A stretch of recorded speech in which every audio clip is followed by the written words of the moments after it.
여러분, 우리가 매주일 나와서 하나님의 은혜를 사모하는 이유는 무엇인가? 저와 여러분들에게 은혜가 있다고 하면 굳이 은혜를 사모할 필요 없잖아요. 은행에 가서 돈을 대출을 신청을 합니다. 개인적으로 또는 사업 때문에. 그 이유가 무엇입니까? 나에게 자금이 부족하기 때문에. 하나님의 은혜를 구한다는 것은 근본적으로 저와 여러분들이 은혜가 없는 에베소서 2장 1절 말씀대로 허물과 죄로 죽었기 때문에 그렇습니다. 허물과 죄로 죽었기 때문에 하나님의 은혜가 아니면 나를 다시 살릴 수 없기 때문에, 하나님의 은혜가 아니면 이 메마르고 딱딱한 가슴이 부드러워질 수 없기 때문에 우리는 하나님의 은혜를 그렇게 사모하고 초호합니다. 누가 하나님의 은혜를 받습니까? 야고보 4장 6절, 베드로전서 5장 5절에 하나님은 교만한 자를 물리치시고 겸손한 자에게 은혜를 주신다. 그러므로 겸손한 만큼 하나님께서 은혜를 주시고, 은혜를 주시는데 넉넉히 주시고 후히 주시고 차고 넘치도록 주시는 하나님인 것을 믿습니다. 그렇다면 도대체 은혜가 무엇일까? 저는 그동안 메시지를 통해서 은혜에 대한 정의를 몇 가지를 한 일이 있습니다. 복기를 하면 첫 번째, 은혜란 시작. 은혜라는 것은 내가 하나님을 가깝게 할 수 있는 삶의 모든 과정이 은혜입니다. 그러니까 넉넉할 때는 몰랐어요. 그런데 어려움을 당하고 나니까 그때 하나님을 알고 하나님의 마음을 깨닫고 하나님을 찾았다고 하면, 다른 사람이 말하면은 그것이 상처가 되겠지만 본인 스스로 내가 어려움을 당한 것도 이 고난조차도 나에게 유익한 하나님의 은혜입니다 라고 하면 그것이 진짜 은혜예요.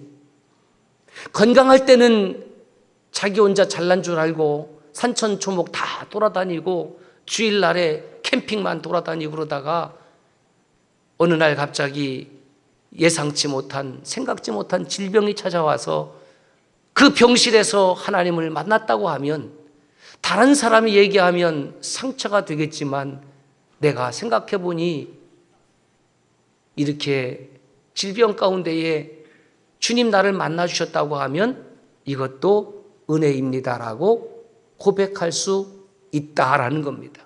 그러므로 은혜라는 것은 내 삶의 모든 순간순간 함께 하시는 삶의 여정, 그 모든 과정이 은혜입니다. 그 삶 속에 하나님께서 나를 초청해 주시고 나를 만나 주시고 내 일 가운데에 섭리하시고 역사하셨기 때문에 그렇습니다. 두 번째는 이렇게 정의한 일이 있습니다. 시작.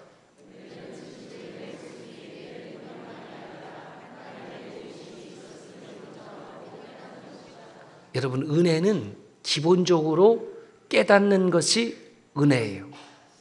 깨닫지 못하면 은혜도 없습니다. 하나님의 말씀을 듣는 이유는 무엇이냐 하면 내 생각도 중요하지만 하나님의 생각이 더 중요하기 때문에, 내 생각은 캐논, 표준이 아니고 기준이 아니고 하나님의 생각이 기준이기 때문에 그 하나님의 생각을 들으면 내가 알게 되고 깨달아지게 되는 겁니다. 무엇을 알게 되느냐? 지금 내가 서 있는 이 시간 나의 모습이 내 힘과 능력 때문에 서 있는 것이 아니라 내 힘과 노력도 들어있지만 거기에 플러스 알파 하나님의 선하신 도움이 있었다. 하나님의 도움의 손길이 있었다. 이것을 알고 깨닫는 것, 그것을 은혜라고 말하는 것입니다. 그래서 히브리서 기자는 히브리서 4장 16절에 때를 따라 돕는 은혜를 얻기 위하여 때를 따라 돕는다라는 겁니다. 하나님께서 나를 도와주실 그 때를 정확하게 아시고 때를 따라 돕는 은혜를 얻기 위하여 은혜의 보좌 앞에 담대히 나아가자. 내가 무엇이간데 하나님의 은혜의 보좌 앞에 담대히 나갈 수 있습니까? 내 스스로는 나갈 수 없는데, 나는 허물이 있고 나는 죄가 있는데 예수 그리스도의 그 보배로운 십자가의 공로 의지에서 오늘 또 담대하게 주님 앞에 나와서 내 작은 목소리를 높여서 하나님을 찬송할 때에 하나님께서 하늘문을 여시고 저와 여러분들에게 때를 따라 돕는 일용할 은혜가 풍성히 주어질 줄로 믿습니다. 세 번째 은혜의 정의를 이렇게 내린 일이 있습니다. 시작.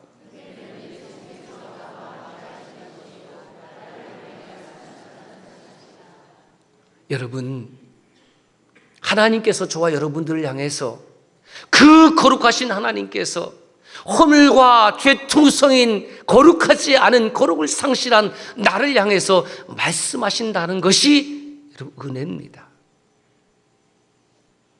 부부가 살아가면서 항상 좋을 수만은 없지요. 부부도 때로는 서로의 마음을 상하게 하는 말을 하기도 하고, 그래서 삐져갖고 말을 안 해. 얼마 동안 말을 안 해. 하루 동안 말을 안 하고, 이틀 동안 말을 안 하고, 일주일 동안 말을 안 하고. 그렇게 말을 안 하는 이유가 뭐냐? 내가 말을 안 함으로 당신 한번 고통을 당해봐라, 이런 뜻이 있는 거예요. 말을 안 한다는 것은 상대방에 대한 어느 정도의 무시도 있는 거예요. 결혼 생활하면서 남편과 아내가 말을 안 해본 적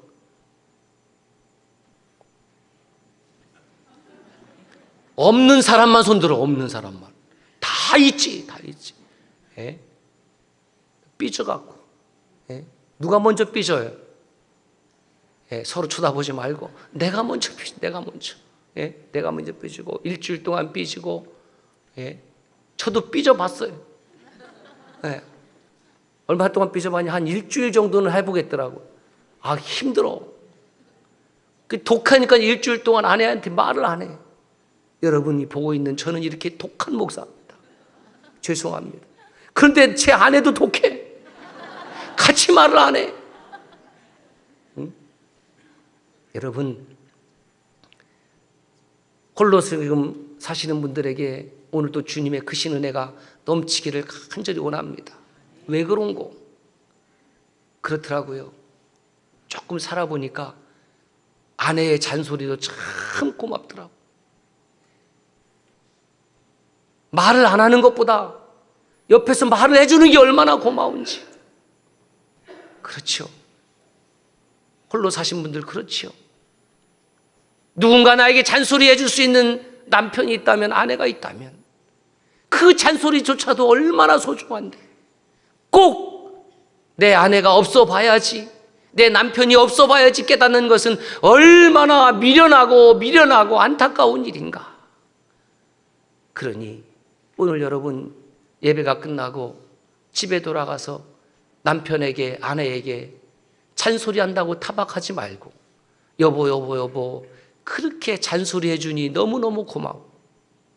그런 여러분들 되시기를 주의 이름으로 축복합니다.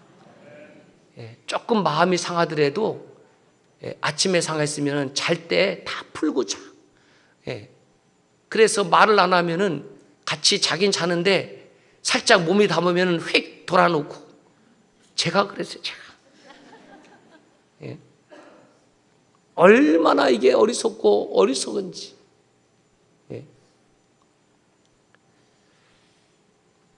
은혜는 하나님께서 말할 대상이 아닌 그 거룩하신 하나님께서 이 허물과 죄투성인 나를 향해서 말을 걸어오신다는 거거든요. 하나님께서 나에게 말씀하신다는 거거든요. 하나님의 말씀을 듣는다는 것이 여러분 얼마나 행복한 일인지를 아십니까? 하나님의 말씀을 읽는다는 것이 얼마나 행복한 일인지 아십니까? 아내의 말을 듣는다는 것은 행복한 남편이요, 남편의 말을 들을 수 있다는 것은 행복한 아내인데, 그것을 모르고 그렇게 살다가 떠나가면은 그때서야 깨달으면 이미 늦었지. 살아있는 동안에 저와 여러분들이 규칙적으로 하나님의 말씀을 듣는다라는 것이야말로 저와 여러분들이 행복한 그리스도인임을 기억하시기를 바랍니다. 오늘 은혜에 대한 또 다른 저의 정의가 하나 있습니다. 네 번째는 이것입니다. 시작. 은혜는 죄가 거룩을 만나는 것이다. 세상에는 다양한 은혜가 있지 않습니까? 부모님의 은혜도 있고, 스승님의 은혜도 있고, 형님, 누님의 은혜도 있고, 동생의 은혜도 있고, 회사의 상급자의 은혜도 있습니다. 그런데 은혜의 최고봉은 하나님께서 나 같은 사람을 만나주신 거예요. 나 같은 죄인이 용서함 받아서 거룩한 하나님의 자녀가 되었다. 이것이 저는 은혜의 최고봉이다. 나 같은 죄인 살리신 주 은혜 고마워. 그것이 아메이징 그레이스예요. 은혜는 거룩하신 하나님이 죄인된 나를 만나주시는 것이요, 그 만남을 통해서 우리에게 사랑과 도우심을 베풀어 주시기 때문에 그것을 은혜다라고 고백하는 겁니다. 그래서 이렇게 정해 있습니다. 시작. 은혜는 죄가 거룩을 만나는 것이요, 죄인된 피조물이 거룩한 창조주의 사랑을 입는 것이다. 입는 것이다. 여러분, 지금까지 지내온 것이 모두 하나님의 은혜임을 고백합니다. 그렇다면 우리는 날마다 감사해야 되지 않겠나? 거룩, 코데시, 거룩한 카두시, 거룩이 뭐고 거룩한 것이 무엇입니까? 그것은 커트입니다. 거룩하지 않은 것은 과감하게 도려내요. 과감하게 잘라내는 거예요. 오래전에 캐나다를 방문해서 캐나다 농원을 간 일이 있습니다. 우리나라의 과수원하고는 차원이 달라요. 어마어마해. 땅덩어리도 넓고, 그 사과 농장 자체가 거기에서 뭐 잼부터 시작해서 주스, 와인을 다 만들어내요. 우리나라는 비바람이 불어서 그 과일이 떨어지면, 그 낙과라고 그러잖아요. 떨어진 과일. 그것이 흠이 없어. 그래서 잘 보관해서 그걸 팔기도 하고, 조금 이제 흠집이 생기면은 좀 헐 값으로 좀 내놓기도 하는데, 전 충격받았던 것이 뭐냐면, 그 과일들이, 사과가 이렇게 떨어졌는데 어느 것 하나 떨어진 것은 줍질 않습니다. 그냥 밟고 지나가는 거. 그리고 뭐 우리나라도 그렇게 하는 데가 있습니다만은, 돈을 얼마 내면은 사과를 마음껏 먹으라고 그래. 뭔가 기분은 참 좋은데 마음껏 몇 개를 채우겠어요. 예? 마음껏 몇 개를 채우고.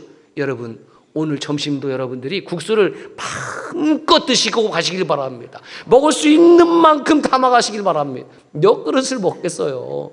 마음이 엄청 넉넉해지는 겁니다.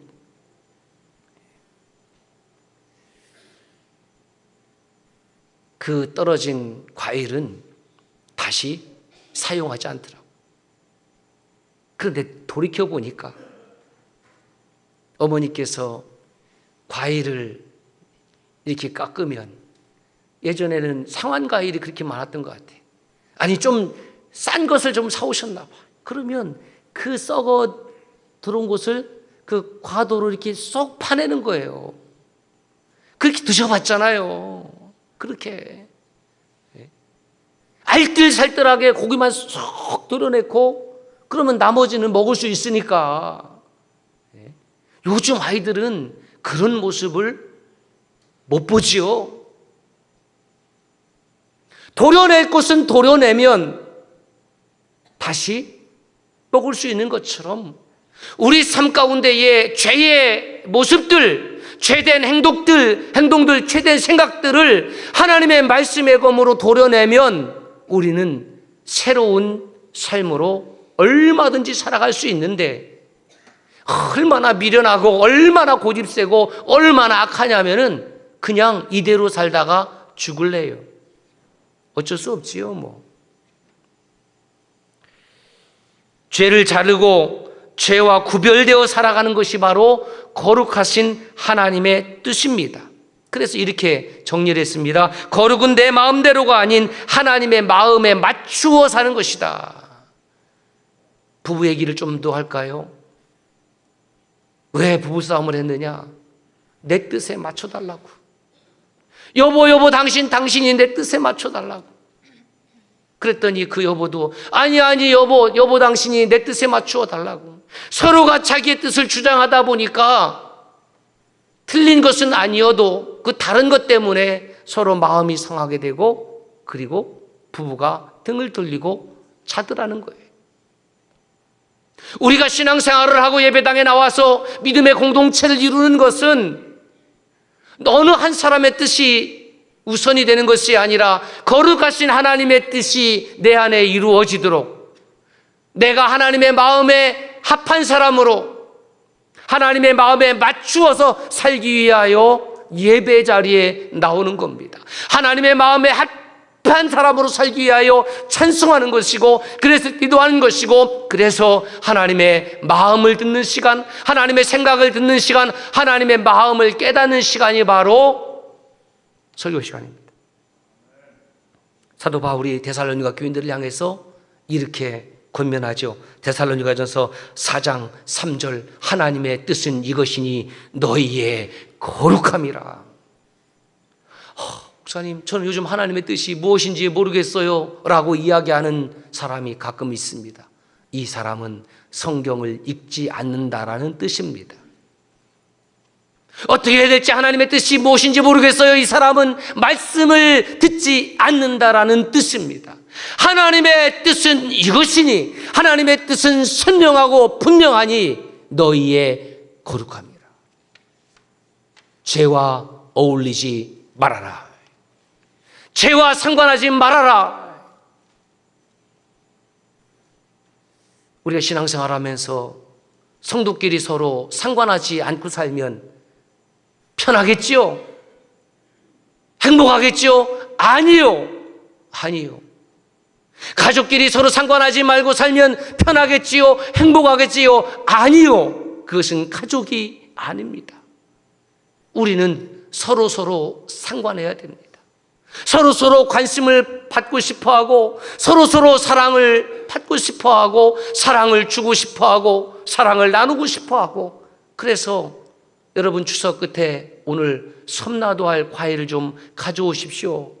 우리 몇 해 전부터 그렇게 하거든요. 근데 성도님들이 많이 가져오세요. 풍성한 식탁을 경험하게 될 겁니다. 돌아온 주일 또 추수감사 주일로 지키면서 우리가 돈을 들여서 과일 가게에서 사올 수도 있지만, 여러분들 가운데 가장 깨끗한 것이 혹시 있다고 하면 이렇게 가져오시면 이 강단에다가 하나님 앞에 상징적으로 감사의 예물을 올려놓도록 할 것입니다. 그리스도인은 하나님을 가까이 하는 사람입니다. 하나님을 가까이 하는 만큼 죄는 내게서 멀어지게 되어 있는 거예요. 하나님께 멀리하는 만큼 죄는 나와 가까이 하게 되어 있는 거예요. 학교 다닐 때 공부를 잘한 사람만 발 들어보세요. 누가 공부를 잘하느냐? 선생님을 가까이 하면 잘하게 돼 있어요. 목사님, 저는 선생님을 엄청 가깝게 했는데도요, 저는 공부를 못했습니다. 그건 할 수 없어요. 당신의 머리가 죄송하지만 선생님을 사랑하고 존경하고 선생님을 따르고 선생님의 눈빛을 맞추는 학생 치고 공부 못하는 학생이 없어요. 하나님을 가까이 하는 사람 치고 신앙생활에 실패자가 있을 수가 없습니다. 하나님을 가까이 하라. 그리하면 너희를 가까이 하시리라. 나를 사랑하는 자들이 나의 사랑을 입으며, 그죠? 나를 가까이 하는 자가 나를 찾을 것이라. 잠언 8장 17절의 말씀입니다. 야고보서 4장 8절에도 하나님을 가까이 하라. 그리하면 너희를 가까이 하시리라. 죄인들아, 손을 깨끗이 하라. 두 마음을 품은 자들아, 마음을 성결하게 살아라. 두 마음을 품지 말아라. 데살로니가 교인들이 그랬습니다. 예수님을 믿었습니다, 따른다고 하면서도 아직은 신앙의 초보였는지 그들은 두 마음을 품었습니다.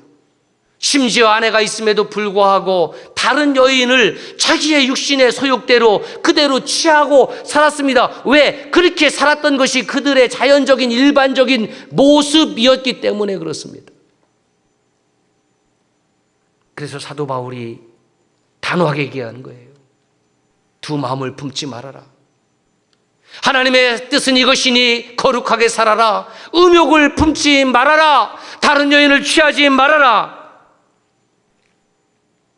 여러분, 이 시대가 마지막 세대라고 하는 이유 중에 하나는 지금은 상간죄가 없잖아요. 간음죄가 없잖아요. 사회 법으로 없다고 해서 하나님께서 없는 것이 아니에요. 이 세대가 그렇게 흘러가도 우리는 이 세대의 기준에 따라 사는 사람이 아니라 하나님의 말씀의 기준에 따라 사는 사람입니다. 그 사람을 하나님의 아들이요 딸이요 그리스도인이라고 부르는 것입니다. 사랑하는 여러분, 우리가 거룩을 상실하게 되면 어떻게 살아야 되는지에 대한 영적 분별력이 사라지는 겁니다. 거룩을 상실하게 되면 내 육신의 소욕대로만, 원하는 대로만 살아가려고 해요. 그리고 자기 자신을 합리화시키지요. 죄를 분별하지 못하고 살면 그 결과는 아주 참혹합니다. 로마서 6장 23절에 죄의 삭은 사망이요 하나님의 은사는 그리스도 예수 우리 주 안에 있는 무엇이라고요? 영생이라고 해요. 사망의 길을 선택할 것인지 영생의 길을 선택할 것인지는 저와 여러분들의 자유의지, 그 결단에 있습니다. 선택은 자유지만 그 선택에 대한 결과는 자유가 없습니다. 어떤 분들이 이런 이야기를 합니다. 나는 평생 정직하게 살았습니다. 그리고 불쌍한 사람을 외면하지 않고 도와주기도 했습니다. 남의 것 빼앗지 않았습니다. 도둑질하지 않았습니다. 간음하지 않았습니다. 사기치지 않았습니다. 그런데 왜 내가 지옥에 간다는 말입니까? 교회 다니는 사람도 나보다 더 악한 일하는 것을 내가 보았는데 그들은 천국에 가고 나는 그렇게 하지 않았는데 지옥에 가는 것 말이 된다고 생각하십니까? 저도 안 된다고 생각해요. 그런데 하나님은 그것을 죄 없다라고 말씀하시지 않습니다. 슬프게도 그 항변이 하나님께 통하지 않습니다.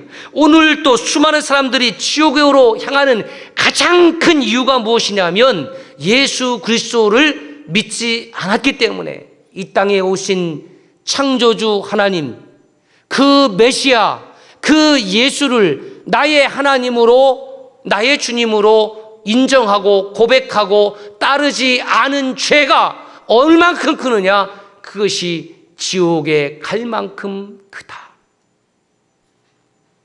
계시록 21장 8절 말씀을 봅시다. 시작. 두려워하는 자들과 믿지 아니하는 자들과 흉악한 자들과 살인자들과 음행하는 자들과 점술가들과 우상숭배자들과 거짓말하는 모든 자들은 불과 유황으로 타는 못에 던져지리니 이것이 둘째 사망이라. 이것이 둘째 사망이라. 이것이 영원한 사망이라. 육신적으로 죽는 것은 첫 번째 사망이요 그 영이 지옥에서 영원히 사는 것이 둘째 사망인데, 이 8가지의 부류의 사람들을 한마디로 말하면 거룩을 잃은 사람들입니다. 거룩함과 상관없이 산 사람들, 예수와 상관없이 산 사람들, 그래서 거기에 뭐라고 지금 적혀 있냐면 믿지 아니하는 자들. 아무리 도덕적으로 윤리적으로 깨끗하게 살았다 할지라도 그것이 사람들로부터 칭송을 받고 칭찬을 받고 존경할 만한 일은 되겠지만, 하나님을 하나님으로 인정하지 아니하고 믿지 아니하는 죄는 둘째 사망에 들어간다라는 겁니다. 법정에서 판사가 선고를 합니다. 징역 5년에 처한다. 어느 피의자가 좋아하겠습니까? 아니요, 판사님. 나에게는 징역 1년과 집행유예 2년을 때려줘야지. 그렇게 기대했는데 판사가 최종 선고를 해버리면 그 선고는 그대로 유효하고 적용됩니다. 그렇게 선고를 받고 나면 내 기분이 좋지 않죠? 어떤 피의자가 기분이 좋겠습니까? 기분이 안 좋은 것은 안 좋은 것이고 현실은 현실이에요. 믿지 않는 것 때문에 지옥에 간다라는 이 말이 결코 기분 좋은 소리일 수는 없으나, 하나님을 하나님으로 믿지 아니하고 내 마음대로 살다가 그렇게 죽는 것은 하나님께서 하나님 나라로 들이시지 못하겠다라는 것입니다. 사랑하는 여러분, 인생의 문제 가운데에 정말 심각한 문제가 무엇이냐면 내 영혼의 구원의 문제입니다. 예배당에 들어왔다고 해서 다 구원의 문이 열려지는 것이 아니기 때문에 내 영혼의 문제, 내 영혼의 구원의 문제만큼 시급한 것이 없습니다. 이 시대는 거룩을 잃은 시대입니다. 거룩을 모르는 시대입니다.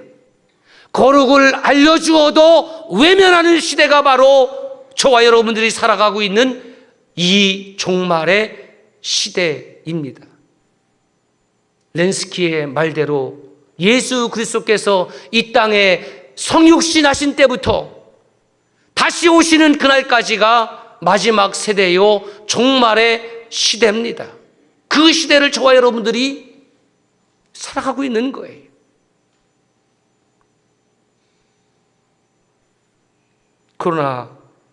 코로나19의 시대가 지나고 엔데믹의 시대에 살고 있지만 여전히 우리 가운데는 감기도 있고 독감도 있고 유행성 무슨 출혈도 있고 수없이 많은 질병들이 더불어 살아가고 있습니다. 질병에 따라서 치사율이 2%, 3%, 4%만 돼도 대단히 높은 것인데 문제는 죄의 바이러스의 치사율은 몇 퍼센트냐? 100%입니다.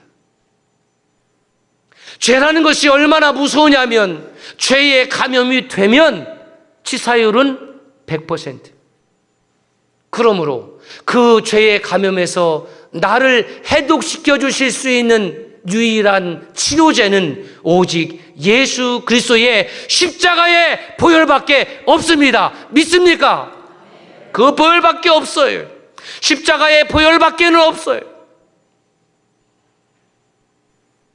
그래서 절실한 마음으로 아마 이런 찬송가를 작사했던 것 같아요.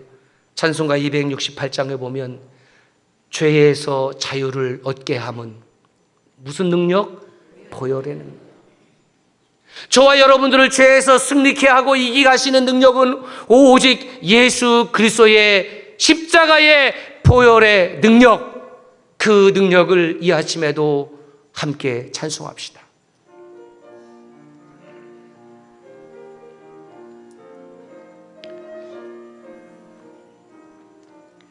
죄에서 자유를 얻게 함은 보혈의 능력, 주의 보혈, 시험을 이기고 승리하니 참 놀라운 능력이로다. 주의 보혈 능력이 또다 주의 피 믿으오 주의 보혈 그 어린 양의 매우 귀중한 피로다. 수술을 하게 되면 수혈을 해야 됩니다. 수술하는 환자는 반드시 다른 피가 필요합니다. 그래서 건강한 저와 여러분들이 수혈할 수 있는 기회가 되면 수혈을 하는 것이 그 생명을 돕고 살리는 일입니다. 이처럼 저와 여러분들의 이 피에도 다른 사람에게 도움을 주고 다른 사람을 살릴 수 있는 능력이 조금이나마 있다면, 그러나 우리 주님의 십자가의 보혈은 온 인류를 살리는 능력인 줄로 믿습니다. 어느 목사님이 사랑에 관해서 설교를 했는데 교인들이 큰 은혜를 받았습니다. 사랑해야지, 사랑해야지, 관심 가져야지, 안아줘야지. 그 다음 주일에 또 똑같은 설교를 했습니다.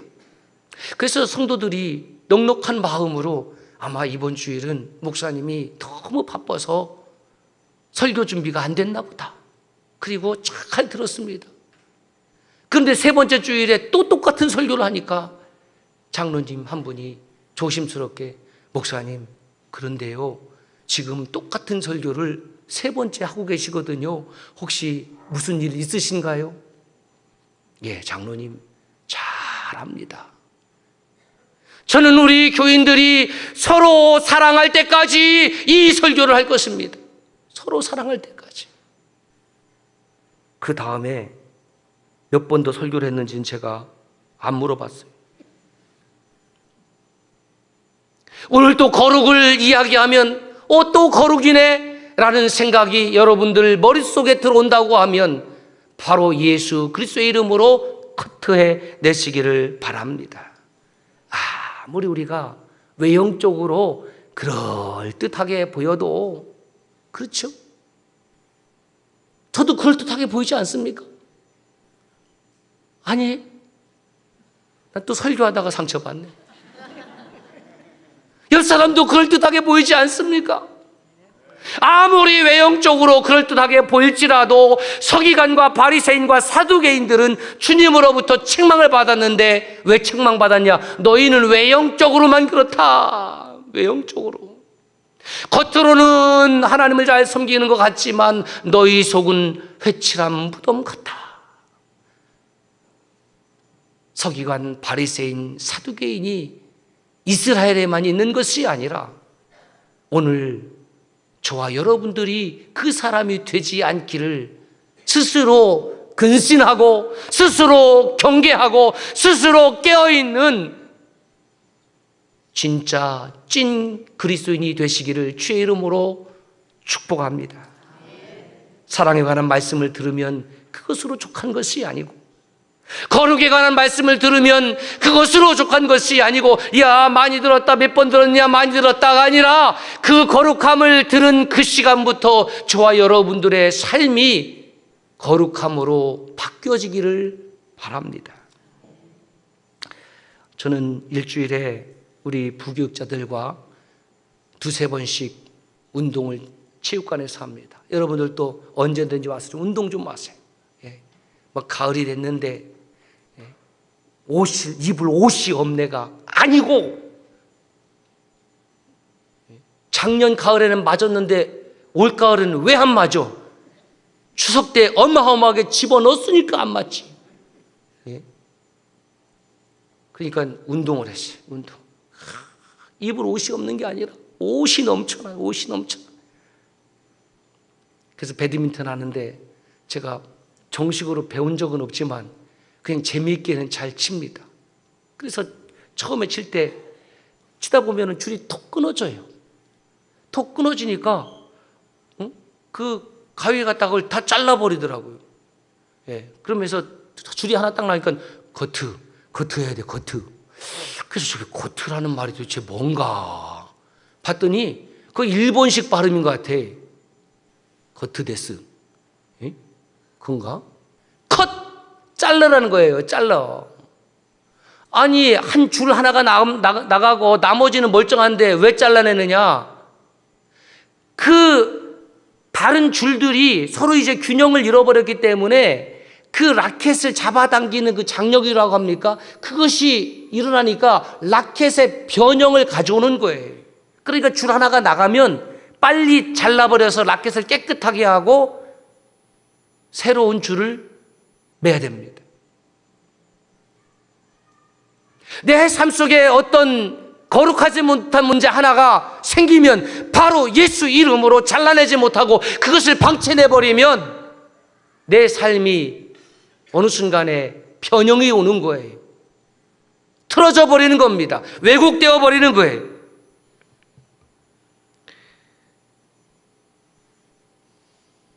사단의 공격이 올 때마다 그냥 용인하지 마시고, 사단은 사랑의 대상이 아니고 마귀를 대적하라 그랬잖아요. 마귀를 대적하라, 그리하면 너희를 피하리라. 예수 이름으로 대적하고 예수 이름으로 물러가게 하고, 할렐루야, 끊어버려야죠. 데살로니가전서 4장 7절에 하나님이 우리를 부르심은 부정하게 하심이 아니요 거룩하게 하심이라. 그러면 왜 거룩하게 살아야 되느냐? 다른 이유가 없어요. 첫 번째는 우리가 거룩하게 살아야지 다시 오실 주님을 거룩한 신부가 된 상태로 맞이할 수 있기 때문에, 거룩하지 않은 신부는 신랑이 맞이하지 않는답니다. 데려가지 않는다는 겁니다. 데살로니가전서 3장 13절 말씀 오늘 읽었습니다. 그의 모든 성도와 함께 강림하실 때에 하나님 우리 아버지 앞에서 거룩함에 흠이 없게 하시기를 원하노라. 내가 너로 흠이 없게 살라고, 거룩하게 살라고 그리스도의 십자가에서 피 흘려 주었건만 우리는 그 거룩함의 은혜를 다 잊어버리고 내 멋대로 살다가 하나님 나 구원해 주세요, 데려갈 수가 없습니다.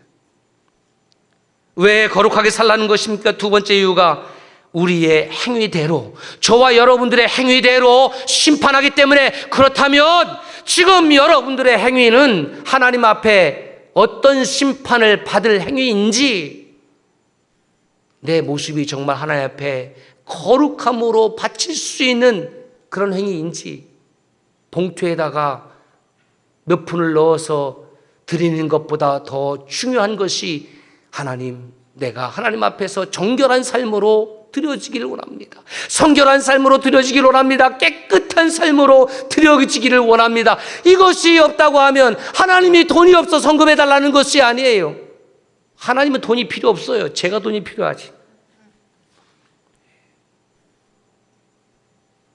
로마서 2장 6절에 하나님께서 각 사람에게 그 행한 대로 보응하신다. 계시록 20장 12절에도 자기의 행위를 따라 책들에 기록된 대로 심판을 받으리니, 오늘 계시록 22장 12절에도 보라 내가 속히 오리니 내게 줄 상이 있어 각 사람에게 그가 행한 대로 갚으리라. 그가 행한 대로 갚으리라. 여러분들이 생각으로 퉁치고 넘어갔어도 하나님은 절대로 잊지 아니하십니다.